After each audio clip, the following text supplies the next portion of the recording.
ఇంకా ఆ వాసనలు ఉన్నాయా? అందుకే అడిగారా తీన్మార్ మల్లన్నని బీసీలు మా ఉచ్చ మాట ఎట్లొచ్చింది అని? అయితే నాకు ఎందుకంటే నేను నాకు పేర్లు పుల్లన్న, ఎల్లన్న, మల్లన్న పేర్లు తీసుకోవడం వ్యక్తిగతంగా తీసుకోవడం నాకు ఇష్టం ఉండదు. అయినా కానీ మీరు ప్రశ్నించినప్పుడు మీ సమాధానానికి నేను ప్రతి సమాధానం చెప్పకపోతే నాది కూడా తప్పైద్దని అనిపిస్తుంది. ఎందుకంటే వ్యక్తిగతంగా తీన్మార్ మల్లన్న అంటే ప్రశ్నించే గొంతుగా నాకు కూడా గౌరవం, అభిమానం ఉంది. ఒక ప్రశ్నించే గొంతుగా అంటే ఏ వర్గానికి అన్యాయం జరిగినా, తర్వాత ఈ సమాజంలో రుగ్మతల పట్ల ఎవరు ఏ పక్షానైనా ప్రశ్నించవచ్చు, పోరాటాలు చేయొచ్చు, దాంట్లో తప్పులేదు. కానీ ఇక్కడ ఒక కులాన్ని నిందించడం, ఒక కులాన్ని తులనాడడం, ఒక కులాన్ని ఈ సమాజంలో హేయభావం కలిగే విధంగా విద్వేషాలు రగిలిచ్చే విధంగా మాట్లాడడం నేను కరెక్ట్ కాదంటున్నా. ఎందుకంటే నేను ఆయనలాగా నేను అట్లా మాట్లాడలేను, నాకు మాట్లాడలేను. ఎందుకంటే ఇప్పుడు ఆయన మాట్లాడిన భాష నేను అది కూడా మాట్లాడలేను. కానీ అది కరెక్ట్ కాదంటున్నా. ఎందుకు కాదంటే మనకు దేశాల మధ్య కానీ రాష్ట్రాల మధ్య కానీ ఐక్యత దెబ్బతినడానికి వీలుండదు.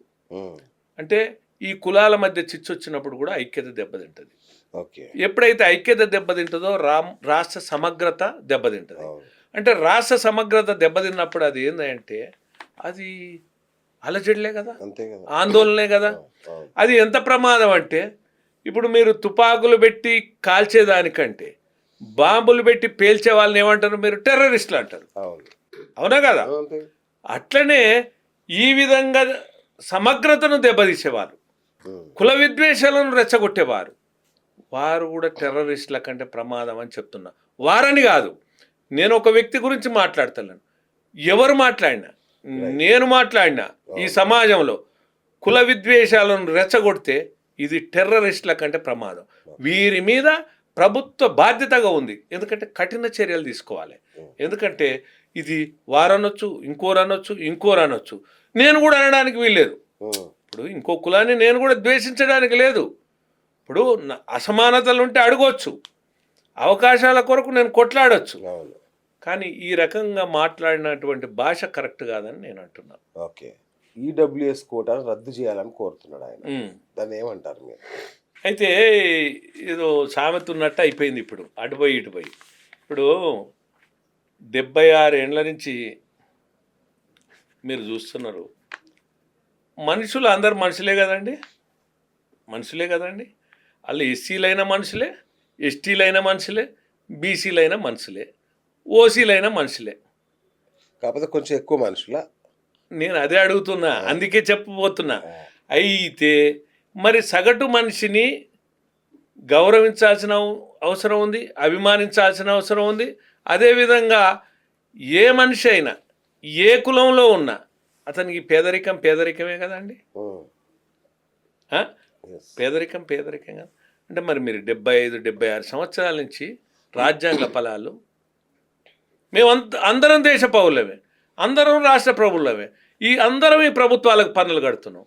మరి మీకు ఎస్సీ ఎస్టీకి రిజర్వేషన్లు ఇచ్చిర్రు, రాజ్యాంగం కల్పించింది, ఎవరన్నా వద్దన్నారా? అదేవిధంగా బీసీలకు రిజర్వేషన్లు రాజ్యాంగం కల్పించింది, ఎవరన్నా వద్దన్నారా? వద్దనలేదు కదా. ఇంకా అవకాశం ఉంటే పెంచమంటున్నాం. అర్హులు నిజంగా బీసీ బీదలు ఉన్నప్పుడు, అర్హులైనటువంటి కుటుంబాలు ఉన్నప్పుడు, అర్హులైనటువంటి కులాలు ఉన్నప్పుడు, అర్హులైనటువంటి వర్గాలు ఉన్నప్పుడు మేము పెంచమని అంటున్నాం. కానీ ఇది ఎక్కడ అన్యాయం అండి? 76 సంవత్సరాల నుంచి మీరు అనుభవించవచ్చు, 76 సంవత్సరాల నుంచి మేము మా జీవితాలు కష్టాల కడలిలో నడుస్తున్నాయి. మీకు తెలియదా చెప్పండి? ఇప్పుడు అగ్రవర్ణాలలో అంటే మీ దృష్టిలో శ్రీనివాస్ గారు అగ్రకులం అంటే బాగా డబ్బున్న కులం అనే ఏంది? మీరు దేనికి వద్దంటారు? నేను మిమ్మల్నే ప్రశ్నిస్తున్నా. అంటే 4% ఉన్న జనాభాకి 10% రిజర్వేషన్లు ఎందుకు అంటాడు ఆయన. అది జనాభా ఎంత ఉందనేది నువ్వు చెప్పలేవు, నేను చెప్పలేను. దానికి ఒక లెక్కలు ఉన్నాయి. తర్వాత అసలు రిజర్వేషన్ల మీద ప్రశ్నిస్తుండు. ఈ మధ్యనేమో నిన్నయ్యాలనేమో ఈడబ్ల్యూఎస్ కొంతమందికి అందితే నాకు అభ్యంతరం, అంతకుముందేమో రద్దే చేయాలన్నాడు.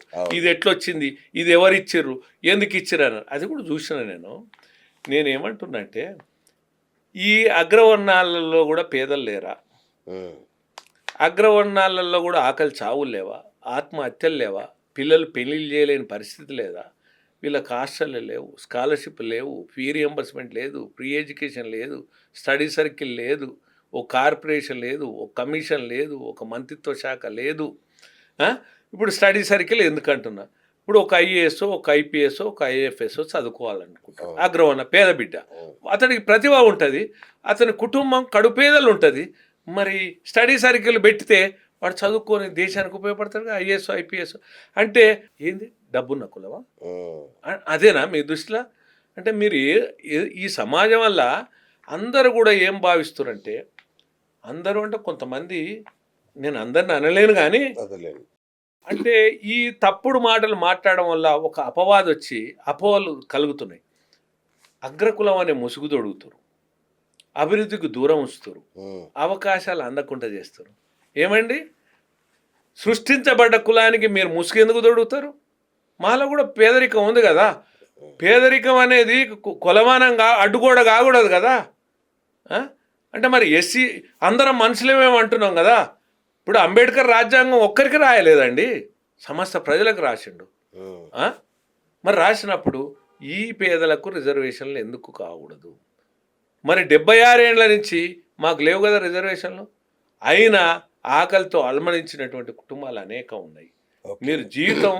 మీరు ఒక నగ్న సత్యాన్ని నిలువుటద్దంలో మీకు చెప్తా. ఇటీవలి కాలంలోనే చంద్రశేఖర్ రెడ్డి అనే కుటుంబం, ఓకే, అతనికి 2 పిల్లలు, ఒక అమ్మాయి ఒక అబ్బాయి, 13 ఏళ్ళ అమ్మాయి అబ్బాయి. అయితే 6 నెలల క్రితం ఉద్యోగం, అంటే ఒక ప్రైవేట్ దాంట్లో ఏదో ఉద్యోగం చేసుకునేవాడు. సరే, ఉద్యోగం ఈ మధ్య కాలం వల్ల ఉద్యోగాలు కూడా కొద్ది కష్టాలు, అంటే ఇప్పుడు సరిగా నడవనప్పుడు ఏదైనా ఇప్పుడు ఒక ప్రైవేట్ వ్యవస్థలు తీసేయచ్చు. అతను కుటుంబం వెళ్ళదీయలేక, పిల్లల ఫీజులు కట్టలేక, ఇల్లు కిరాయి కట్టలేక, ఎవరికి చెప్పుకోలేక, అవమానానికి గురై, ఆర్థిక సంక్షోభంతో కొట్టుమిట్టాడి పిల్లలకు విషం ఇచ్చి వాళ్ళిద్దరు కుటుంబం మొత్తం సూసైడ్ చేసుకున్నారు. ఇటీవల కాలంలో జస్ట్ లేటెస్ట్, మీకు తెలుసు కదా, అన్ని పత్రికల పతాక శీర్షికలు వచ్చింది. వారికి కూడా నేను ఈ సందర్భంగా ఆ కుటుంబానికి నేనేం చేయలేను, కానీ అటువంటి కుటుంబాలు ఇంకా మునుముందు చేసుకోవద్దని ప్రభుత్వాలు కానీ, రాజకీయ పార్టీలు కానీ, ప్రజా సంఘాలు కానీ, ఈ కులాల పేరు మీద మాట్లాడేటువంటి కుల సంఘాలు కానీ స్పందించాలని నేను కోరుకుంటూ, వారికి కూడా ఈ సందర్భంగా నేను ఏం చేస్తున్నా అంటే నివాళులు అర్పిస్తున్నా. ఎందుకంటే సందర్భం వచ్చింది కాబట్టి నేను ఈ విషయం ప్రస్తుతం ఒక ఉదాహరణ చెప్తున్నా. నేను అది ఒక ఉదాహరణ. ఇట్లా అనేక కుటుంబాలు ఉన్నాయి. అయితే ఆయన అభ్యంతరం ఏంటంటే,